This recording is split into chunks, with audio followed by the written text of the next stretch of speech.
आज मेरी मेहंदी की रात थी, कल मेरी शादी थी। मैं अपने दोस्तों में इस वक्त बैठा उनकी छेड़खानी से और उनके मजाक का लुफ्त उठा रहा था। तभी मेरे नंबर पर मेरी पत्नी का कॉल आ गया। मेरे होठों पर मुस्कुराहट आ गई। मैंने मोबाइल कान के साथ लगाया, साइड जाकर उसे कहने लगा, क्या बात है, एक ही दिन तो रह गया है हमारी शादी में। कल तुम्हें हमेशा के लिए मेरे पास आ जाना है। क्या एक रात की भी दूरी तुमसे बर्दाश्त नहीं हो रही है? उससे बात करते हुए मेरा लहजा गंभीर हो गया था। मेरा अंदाज देखकर वह भी घबरा गई और फिर कहने लगी कि मैं आपसे ज़रूरी बात करना चाहती हूँ, इसी वजह से मैंने आपको अभी फ़ोन किया है। उसका लहजा ऐसा था कि मैं चौंक गया। उसे कहने लगा कि हाँ बोलो, क्या बात करनी है। तब उसने जो बात मुझे कही उसे सुनकर मैं हैरान रह गया। इसी वक्त मेरा दोस्त वहां पर मुझे बुलाने के लिए आ गया था और अपने दोस्त के सामने मैं अपनी पत्नी से इस हवाले से कोई बात नहीं कर सकता था। फिर मैं अपने दोस्तों में दोबारा से आकर बैठ गया और मोबाइल को मैंने ऑफ करके अपनी पॉकेट में डाल दिया था। मेरा ज़हन अभी तक अपनी पत्नी की बात में उलझा हुआ था। उसका यह बात कहने का क्या मकसद था? क्या वह सच था या मजाक कर रही थी? फिर मैंने खुद को यह सोचकर तसल्ली दी कि वह महज मुझे तंग कर रही होगी, और यह सोचकर मैंने इस बात को अपने दिमाग से झटक दिया था। और जब रात को सोने के लिए लेटा तो रंगीन हवाओं ने मेरे मन को अपनी आगोश में ले लिया था। मैं पूरी रात हसीन ख्वाबों में खोया रहा और आने वाले वक्त का इंतजार कर रहा था। आज मैं बहुत ही ज्यादा खुश था। आज मेरी मोहब्बत पत्नी के रूप में मेरी जिंदगी में शामिल होने जा रही थी। आज का दिन भी पर लगाकर उड़ गया था। मैं उसे अपने खानदान वालों के साथ जाकर अपनी दुल्हन बनाकर अपने घर में ले आया था। रात के इस वक्त मेरे दिल में अरमान और जज्बात उमड़ कर आ रहे थे। मैं अपने दोस्तों में घिरा बैठा था। मेरे दोस्त मुझे बहुत पसंद थे। मैं उनकी बातों को, उनके मजाक को भी पसंद करता था, मगर इस वक्त उनसे भी दूर भाग रहा था। मैं चाह रहा था कि जल्द से जल्द वहां से चले जाएं। तभी मम्मी वहां पर आ गई और फिर उनकी वजह से मेरी उनसे जान छूट गई थी। जब मैं कमरे में आया तो मेरी पत्नी मेरा ही इंतजार कर रही थी। मेरा दिल भी बुरी तरह से धड़क रहा था। मैंने उसका घूंघट उठाया। उसका चेहरा देखकर मैं कितनी देर तक पलकें झपकाए बिना उसे देखता रहा। वह बहुत ही ज्यादा खूबसूरत लग रही थी। कितनी देर तक तो मैं उसकी खूबसूरती में ही खोकर रह गया था। जब मैं अपने मतलब की बात पर आया तब वह हिचकिचाहट मुझे उस पर हर तरह का हक बनता था, और मैं भला उसे क्यों नहीं देख सकता था? अगर मैं उसे नहीं देखता तो फिर किसे देखता? जब यही बात मैंने उससे कही तो कहने लगी कि आपका मुझ पर हर तरह से हक है। आप सब कुछ देख सकते हैं, कर सकते हैं, लेकिन आप मेरा दाएं बाजू नहीं देख सकते। आज शादी की पहली रात थी और मैं पहली ही रात अपनी पत्नी को नाराज नहीं करना चाहता था। वैसे भी हम दोनों को सारी जिंदगी तो एक साथ ही गुजारनी थी और उसकी यह बात मानने में कोई बुराई भी नहीं थी।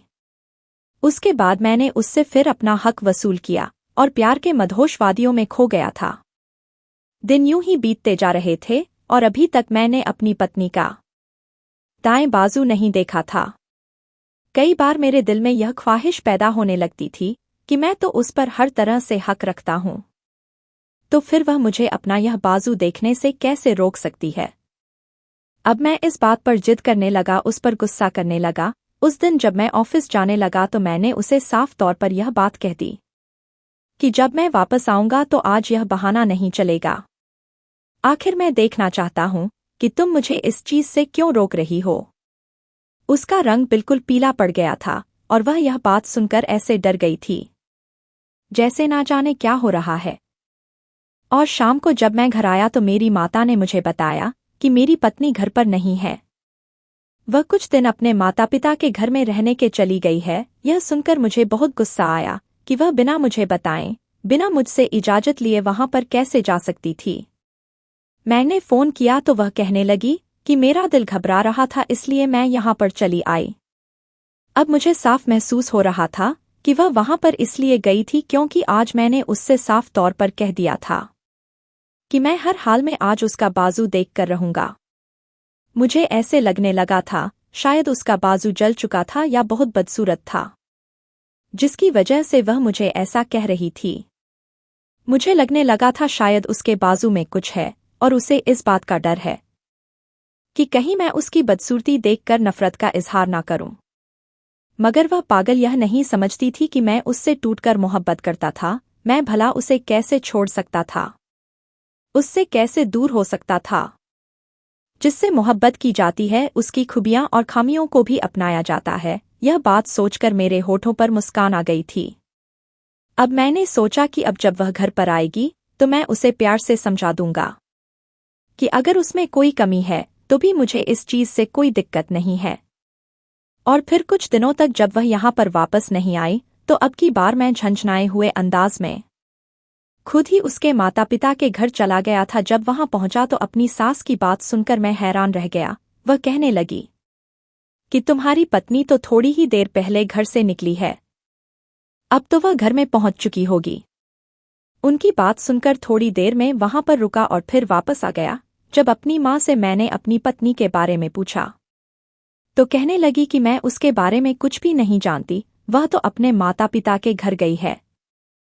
तुम वहां से पता करो, हो सकता है वह जानते हो कि वह इस वक्त कहाँ है। अब यह बात सुनकर मेरा मुंह खुले का खुला रह गया था। मेरी पत्नी अपने मायके में भी नहीं थी, जबकि घर पर भी अभी तक नहीं पहुंची थी। उसे तो वहां से निकले हुए काफी देर हो गई थी, उसे अब तक यहाँ पर आ जाना चाहिए था। मगर वह कहाँ थी? मेरे दिल में शक बैठ गया था। अब मैं पूरे घर में इधर उधर फिर रहा था। बार बार मैं उसका नंबर मिला रहा था मगर वह मेरी कॉल नहीं उठा रही थी। ना जाने वह कहाँ थी। थोड़ी देर मुझे गुजरी थी कि अब मैं गाड़ी लेकर घर से निकलने वाला था। जब वह घर में दाखिल हो गई उसे देखकर मैंने अपने चेहरे के एक्सप्रेशन बहुत मुश्किल से नॉर्मल किए थे। फिर उससे पूछने लगा कि तुम कहाँ थी, कहाँ से आ रही हो। मेरा गुस्सा देखकर वह घबरा गई। वह कहने लगी कि उस दिन मेरा अम्मा से मिलने के लिए दिल चाह रहा था, इसलिए मैं आपसे इजाजत लिए बिना वहां चली गई। जानती हूं कि आप मुझसे इस बात पर नाराज होंगे, मगर अब मैं वादा करती हूं आइंदा आपसे पूछे बिना नहीं जाऊंगी। मुझे गुस्सा तो बहुत आ रहा था मगर मैं यह जानना चाहता था कि वह इस वक्त कहाँ थी। जब यही बात मैंने उससे पूछी तो वह कहने लगी कि मैं अपने माता पिता के घर से आ रही हूं। मैं और कहाँ जाऊंगी यह कहकर वह तो कमरे में चली गई थी, मगर मैं वहीं पर हैरत का बुत बना खड़ा रह गया था। आखिर मेरी पत्नी कहाँ गई थी और वह इतनी देर कहाँ रहकर आई। मेरे दिल में अजीबो-गरीब शक पैदा हो रहे थे। मैं जानता था कि वह बहुत अच्छी थी और वह मुझे कभी धोखा देने के बारे में सोच भी नहीं सकती थी, मगर जब उसने मुझसे यह झूठ बोला तो मुझसे यह बात बिल्कुल भी बर्दाश्त नहीं हो रही थी। अब मैंने उसकी रूटीन पर नज़र रखना शुरू कर दिया था। वह कहाँ जाती है, किससे बात करती है, मैंने उसका मोबाइल भी चेक करना शुरू कर दिया था, मगर मुझे कहीं भी कोई ऐसी बात नहीं मिल रही थी जिसके बिना पर मैं उस पर गुस्सा करता, उस पर शक करता। आहिस्ता आहिस्ता मैं इस बात को भूलने लगा था। अब शादी को 1 महीना होने वाला था और अभी तक मैंने उसका बाजू नहीं देखा था। इस बात पर मुझे बहुत ही ज्यादा झिझक होती थी। मैंने उसे प्यार से हर तरह से समझाकर देख लिया, अगर तुम में कोई कमी है तो मुझे इस बात से कोई फर्क नहीं पड़ता, क्योंकि मैं तुमसे बहुत मोहब्बत करता हूं और तुम्हें मुझे अपनी हर एक बात बतानी चाहिए। मुझसे तुम्हें कुछ भी नहीं छुपाना चाहिए। मैं तुम्हारा पति हूं और हम दोनों के दरमियान कुछ भी छुपा हुआ नहीं होना चाहिए। तब वह मुस्कुराकर मेरी बात को टाल दिया करती थी। अब तो मैं जिद में आ गया था। उस दिन जब मैंने अपनी बीवी के साथ जबरदस्ती करने की कोशिश की तो उसने शोर मचाना शुरू कर दिया। वह इस कदर दहाड़े मार मार कर रो रही थी जैसे मैं उस पर ना जाने क्या जुल्म कर रहा हूं। मैंने उसे चुप करवाने की बहुत कोशिश की, मगर जितना मैं उसे चुप करवा रहा था वह उतना ही ज्यादा चिल्ला चिल्ला कर रो रही थी। यह आवाजें सुनकर मेरी माँ भी हमारे कमरे में आ गई और जब उन्होंने मेरी पत्नी को यूं रोते चिल्लाते देखा तो उन्होंने मेरी पत्नी को खुद के साथ ले लिया और मुझे गुस्से से घूरते हुए कमरे से बाहर चली गई थी। मुझे अपनी माता पर हैरानगी हो रही थी। उन्होंने एक बार भी मुझसे नहीं पूछा कि क्या हुआ है, क्यों तुम इस कदर रो रही हो, मगर वह बिना कुछ कहे मुझे गलत समझते हुए मेरी पत्नी को लेकर अपने कमरे में चले गए। मुझे पूरी रात गुस्से के मारे नींद नहीं आई और फिर सुबह अपने ऑफिस चला गया था। मैं ऑफिस में ही था जब मुझे मेरी पत्नी ने कॉल की।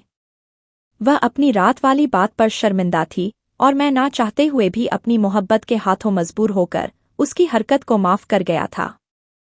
और फिर मैंने दोबारा उसके साथ जबरदस्ती करने की कोशिश नहीं की थी, मगर मेरे दिमाग और दिल में यह बात बैठ गई थी कि कुछ ना कुछ तो ऐसा है जो मेरी नज़रों से ओझल है, जो मेरी पत्नी मुझसे छुपा रही है। मुझे उसकी बेवकूफ़ी पर तरस आ रहा था।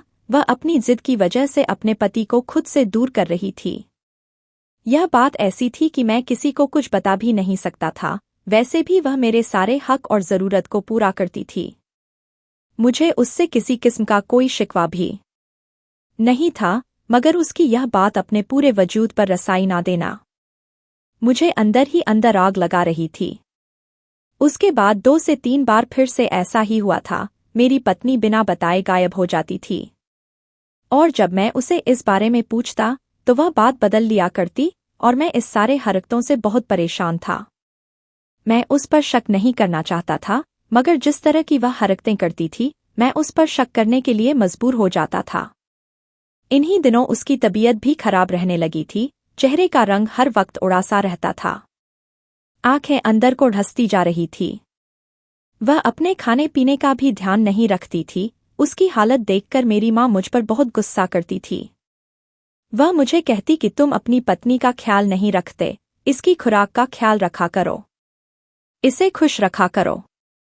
मैं तो अपनी तरफ से पूरी कोशिश करता था, मगर ना जाने क्या वजह थी कि दिन व दिन वह कमज़ोर होती जा रही थी। इस वजह से तो मैं भी परेशान था। उस दिन रात को हम सब खाना खा रहे थे जब अचानक से मेरी पत्नी की तबीयत खराब होने लगी। उसे उल्टियां होने लगी थी। वह अपने कमरे में चली गई तो मेरी माता मुस्कुराकर मुझे कहने लगी कि लगता है तुम्हारी बीवी कोई गुड न्यूज़ देने वाली है। यकीनन तुम लोग माँ बाप बनने वाले हो। अपनी माँ के मुंह से यह बात सुनकर मैं शर्मा गया था और खुशी से मेरे वजूद में जैसे नई जिंदगी की लहर दौड़ गई थी। मगर मेरी पत्नी की हालत ऐसी थी कि वह ना कुछ बोल रही थी, ना इस मामले पर खुशी का इजहार कर रही थी, बल्कि उसकी आंखें तो जैसे किसी अजीब ही अनहोनी पर टिकी हुई थी और मेरे कहने पर वह यूं चौंक जाती जैसे अपने किसी गहरी सोच में गुम हो। और मैं उसे देखकर परेशान हो रहा था कि ना जाने क्या वजह है। अगर उसे किसी बात की कोई परेशानी है तो मुझे बता सकती थी। मुझे अफसोस होता था कि मैं उसका पति हूँ और वह मुझसे ही इस कदर अनजान और अजनबी है, जैसे हम दोनों का आपस में कोई ताल्लुक ही ना हो। उसकी हालत देखकर मेरी माता मुझे कहने लगी कि तुम इसे डॉक्टर के पास लेकर जाओ, इसका चेकअप करवाओ और इसकी खुराक का ख्याल रखो, इसे खुश रखने की कोशिश करो। मुझे लगता है कि तुम इसका ख्याल नहीं रखते। और जब मैंने अपनी पत्नी को डॉक्टर के पास चलने की बात की तो वह यूं सुनकर डर गई जैसे उसे बिच्छू ने डंक मार दिया हो, और यह देखकर मैं परेशान हो गया। आखिर वह डॉक्टर के पास जाने से इतना घबराती क्यों थी? तब वह मुझे कहने लगी कि मैं खुद ही डॉक्टर के पास चली जाऊंगी, आप फिक्र मत करें, आप अपने काम पर ध्यान दें, मैं अपना ख्याल रख लूंगी। यह बात वह मुस्कुराते हुए अंदाज से कह रही थी, मगर मैं परेशान था कि आखिर ऐसी कौन सी बात है जो मुझसे छुपा रही है। आखिर क्यों छुपा रही है? मैं तो उससे कभी कोई बात नहीं छुपाता था। फिर वह अपने कहे मुताबिक खुद ही डॉक्टर के पास गई और फिर वहां से दवा लेकर आई थी। कुछ दिन तक मैं इस मामले में कुछ भी नहीं बोला, जानता था कि वह फिर से यही बात बोलेगी कि मैं अपना ख्याल खुद रख सकती हूँ, आप परेशान ना हो। उस दिन उसकी तबीयत बहुत ज्यादा खराब थी। कमजोरी की वजह से उसे चक्कर आ रहे थे और वह बेहोश होकर बिस्तर पर गिर गई थी। तभी फिर मैं उसे उठाकर डॉक्टर के पास लेकर आया। डॉक्टर ने उसका चेकअप किया। इस वक्त मेरी पत्नी होशो हवास से बेगानी थी। डॉक्टर भी उसकी हालत देखकर घबरा गए और कहने लगे कि यह इस कदर कमजोर है, लगता है कि अपना बिल्कुल भी ध्यान नहीं रखती है। अब मैं डॉक्टर की बात का क्या जवाब देता? मैं खुद अपनी पत्नी की वजह से बहुत परेशान था। मेरा ध्यान अपनी पत्नी के बाजू की तरफ गया और इस वक्त डॉक्टर और नर्स भी कमरे में मौजूद नहीं थे। जैसे ही मैंने अपनी पत्नी के बाजू से कपड़ा हटाया तो उसके बाजू को देखकर मैं बुरी तरह से चौंक गया था, क्योंकि उसके बाजू पर मेरा नाम राजेश है और मेरा शुमार हैंडसम लड़कों में होता था। लड़कियां मेरे पीछे पागलों की तरह घूमती थी और मैं भी उनकी दीवानगी से बहुत ही ज्यादा फायदा उठाता था। मेरी बहुत सी गर्लफ्रेंड थी और मैं उनसे छुपकर मुलाकातें भी करता था।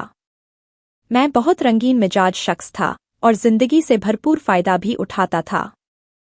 और जब भी कोई लड़की मेरे पीछे आती तो मैं पहले उसकी खूब तारीफ करता, उसे अपने जाल में फंसाने की कोशिश करता और जब मेरा मतलब निकल जाता तो जिस तरह दूध में से मक्खी को निकालकर फेंक देते हैं, मैं उसी तरह अपनी जिंदगी से निकालता था।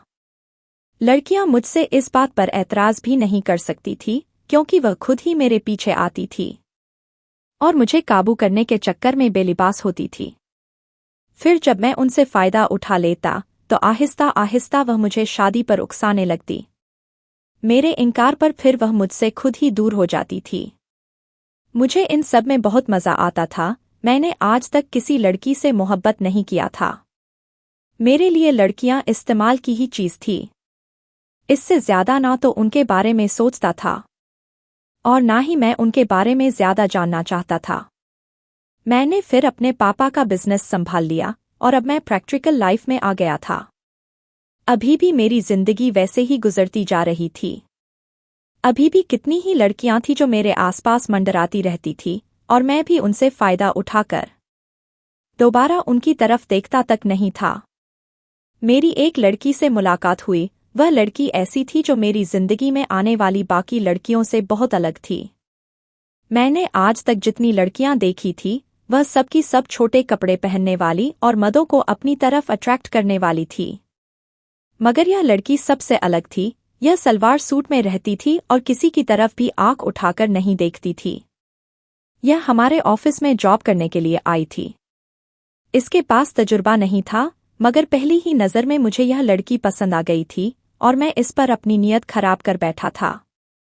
इसलिए मैंने ऑफिस में इसे जॉब दे दिया था, जबकि इसके साथ मुझे काफी ज्यादा अपना दिमाग भी खपाना पड़ा था, क्योंकि उसे ऐसे काम की समझ नहीं थी। यह लड़की अक्सर खोए खोए अंदाज में मेरे चेहरे की तरफ देखती रहती और मेरी आंखों में जैसे डूब से जाती थी। और यह सब देखकर मैं मुस्कुरा दिया करता था। मैं भी यही चाहता था कि वह बाकी लड़कियों की तरह खुद ही मेरी तरफ बढ़े और मुझसे अपनी मोहब्बत का इजहार करें, मगर वह मुझे पसंद करने के बावजूद भी अभी तक अपनी मोहब्बत का इजहार नहीं कर पाई थी। मैं जानता था कि वह कब तक अपने दिल को इस सब से रोक पाएगी। एक ना एक दिन उसे मुझे यह बताना ही पड़ेगा कि मेरे लिए उसके दिल में क्या है। और मैं उस दिन का इंतजार कर रहा था। उसे मेरे पास जॉब करते हुए 2 महीने का टाइम गुजर गया था। मैं उसके साथ बहुत ही नरमी से बात करता था, उसे प्यार से समझाया करता। मैं जानता था कि वह इस सब की आदी हो जाएगी और खुद ही वह मेरी तरफ बढ़ेगी, मगर ऐसा नहीं हुआ।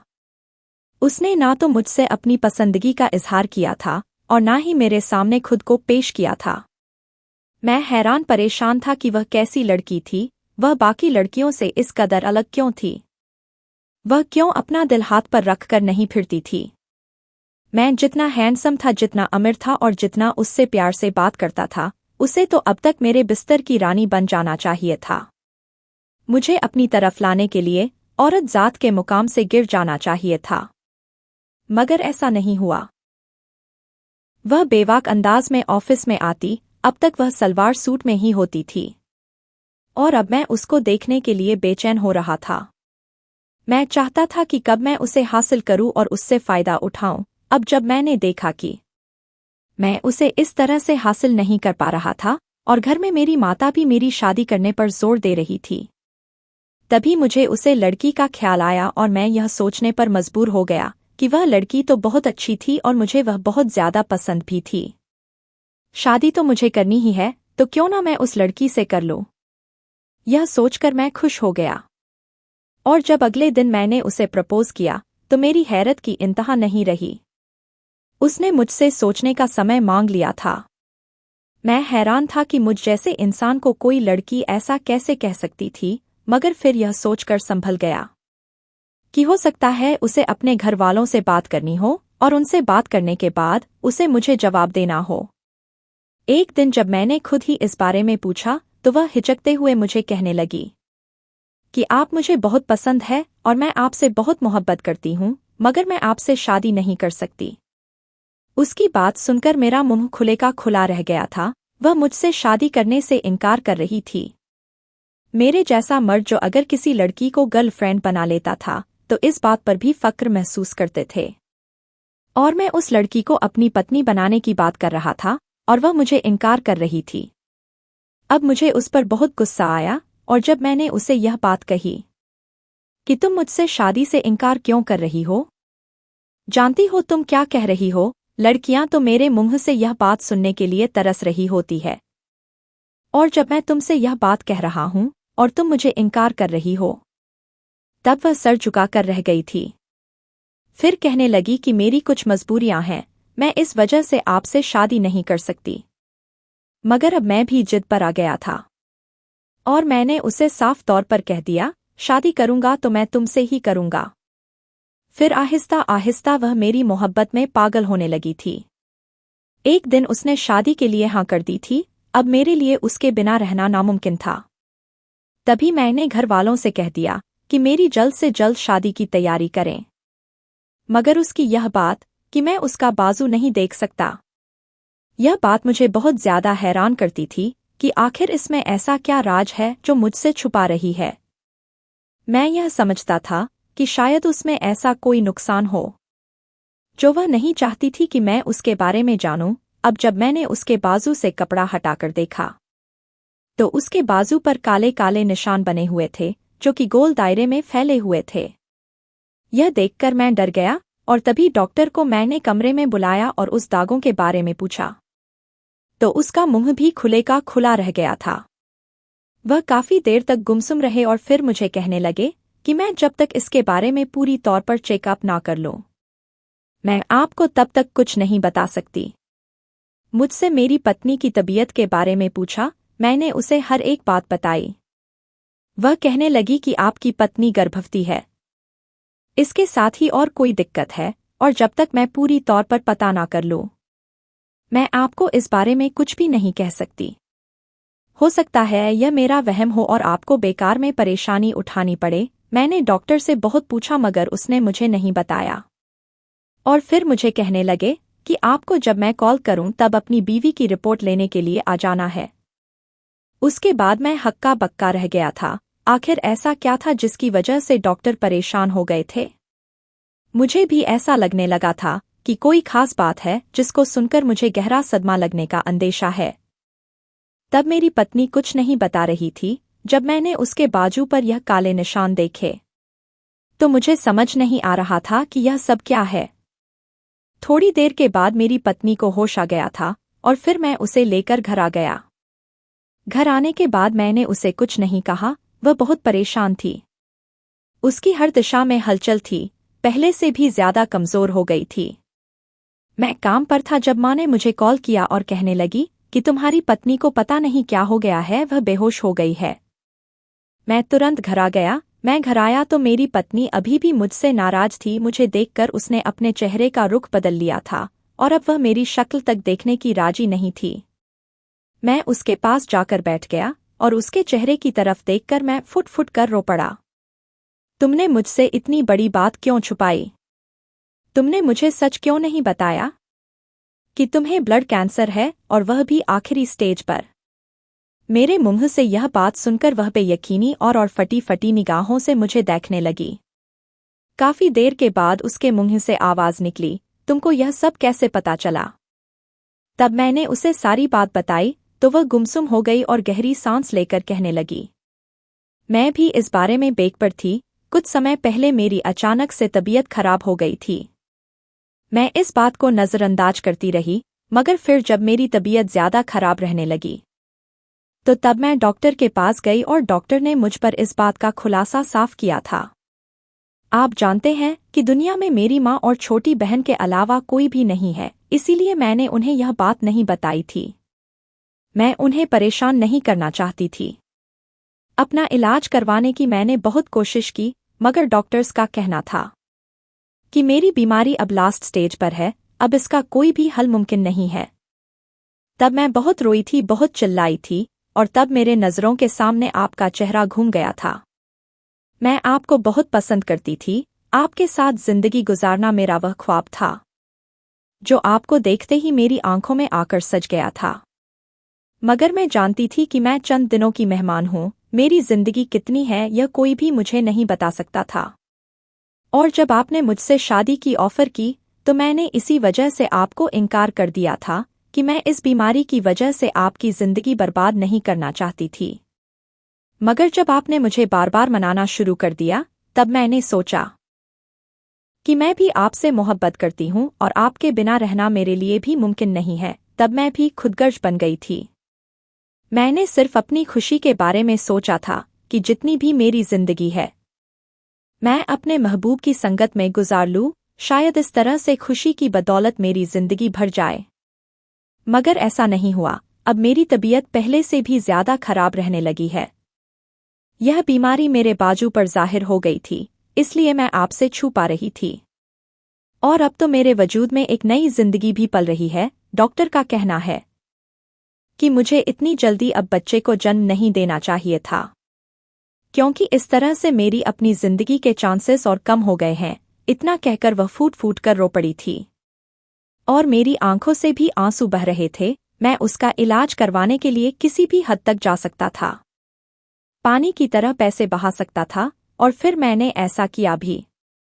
मैं बहुत सारी जगह पर गया, बड़े से बड़े डॉक्टर से बात की, मगर हर तरफ से मुझे मायूसी का सामना करना पड़ा। कोई भी मेरी पत्नी का इलाज करने के लिए तैयार नहीं था। सबका कहना था कि यह बीमारी आखिरी स्टेज पर है और इसका कोई हल नहीं है। मैं थके हारे कदमों से घर वापस लौट आया था और अब पल पल जी रहा था, पल पल मर रहा था। अपने सारे गुनाह मेरी आंखों के सामने घूम रहे थे। शादी मेरी गुनाहों की सजा ही थी। मैं जिस लड़की से सबसे ज्यादा मोहब्बत करता था उस लड़की को मैंने हासिल भी कर लिया था, मगर मैं उसके साथ ज्यादा वक्त नहीं गुजार सकता था, और इससे बढ़कर मेरे लिए और क्या सजा हो सकती थी। फिर एक दिन मेरी पत्नी ने एक बेटी को जन्म दिया था। उस दिन उसकी तबीयत बहुत ही ज्यादा बिगड़ गई थी। किसी तरह से भी उसकी तबीयत संभालने में नहीं आ रही थी, और फिर जिंदगी और मौत के दरमियान जंग लड़ते हुए वह जिंदगी की बाजी हार गई थी। मुझे और अपनी बेटी को अकेला छोड़कर चली गई थी। तब मैं फूट फूट कर रोया था। कितने दिनों तक मैंने अपनी बेटी की शक्ल भी नहीं देखी थी। और फिर एक दिन माँ ने मेरी बेटी को मेरे गोद में दिया और मुझे कहने लगी कि इसका क्या कसूर है। पैदा होते ही इसकी माँ इससे छीन गई और बाप होते हुए भी इसका चेहरा नहीं देख रहा। तुम इसे किस बात की सजा दे रहे हो? तब मैं अपनी बेटी को खुद के सीने लगाकर बहुत ज्यादा रोया था, और अब मैंने सोच लिया था कि मैं अपनी सारी जिंदगी अपनी पत्नी की यादों में बिता दूंगा और कभी भी दूसरी शादी नहीं करूंगा। मैंने अपनी बेटी को अच्छे संस्कार देने की हर मुमकिन कोशिश की थी, और सभी कहते थे कि मेरी बेटी बहुत अच्छे संस्कार की मालिक है। मेरी माँ मुझे दूसरी शादी करने पर जोर देती, मगर मैं यह सोचता था कि अगर मैंने दूसरी शादी कर ली तो ना जाने वह मेरी बेटी के साथ क्या सलूक करेगी। मेरी बेटी से वह मोहब्बत भी कर सकेगी या नहीं। ऐसा ना हो कि मेरी बेटी की जिंदगी बर्बाद हो जाए और मैं फिर अपनी पत्नी को क्या मुंह दिखाऊंगा। मैं अपनी पत्नी से इस कदर मोहब्बत करता था कि उसकी यादों के सहारे बाकी की जिंदगी गुजार सकता था। किसी का चेहरा भी मेरी आंखों के सामने सजता नहीं था। मेरी माँ मुझे कह कहकर थक चुकी थी, मगर मैं उनकी बातें एक कान से सुनकर दूसरे कान से निकाल दिया करता था। शाम को जब मैं थका हारा घर वापस आता था और जब मेरी बेटी मुझे पापा कहते हुए मेरे साथ लिपट जाती थी तो मेरी सारी थकान उतर जाती थी। मैं जानता था कि इस रवैये से मैं अपनी माँ को तकलीफ दे रहा था। वह मुझे खुश देखना चाहती थी, मैं भी दिल के हाथों मजबूर था, और जब तक कोई चेहरा मेरे दिल को पसंद नहीं आ जाता तब तक मैं किसी के साथ भी शादी करने के बारे में सोच भी नहीं सकता था। मैं जानता था कि मैं आने वाली लड़की को वह मोहब्बत नहीं दे सकूंगा जिसकी वह हकदार है। इसीलिए मैंने पहले अपने आप के संभलने का इंतजार कर रहा था। जब तक मेरा दिल पूरी तरह से संभल ना जाता, मैं जिंदगी का नया फैसला नहीं ले सकता था। दोस्तों, कहानी कैसी लगी कमेंट कर हमें जरूर बताएं और वीडियो को लाइक, शेयर और चैनल को सब्सक्राइब जरूर करें। धन्यवाद दोस्तों।